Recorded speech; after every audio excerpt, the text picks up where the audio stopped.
მივადექით იმ ადგილს, რასაც ხელისუფლება გულმოდგინედ მალავს. რავი, შენია ის სტადიონი რა. არ ვიცი, რატო დამალეს. მაგრამ ერთია, რომ მაგალითად ეხა თუ ოზურგეთის ისტორიას ადამიანი კარგად იცნობს, მიხვდება რომელი მერის პერიოდში აშენდა რა.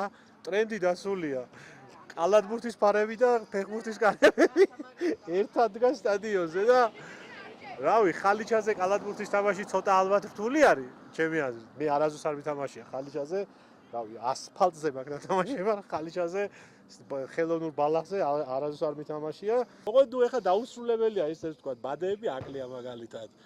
რაც გასაკრავია და ნუ იმედია ამასაც გააკრავს და რავი, ეხა ეს კალათბურთის ფარების ცოტა მეზედმეტება აქვე სველწერტის ვერ მივაგენი და ფეხბურთს რო ითამაშებს ადამიანი და თუ რაღაცა მოთხოვნილება ექნება, არ ვიცი სად უნდა წავიდეს. წყალი ხომ უნდა გადაივლოს. აქაც ალბათ ის არის, რა ქვია, ნისლის იმედზე არის.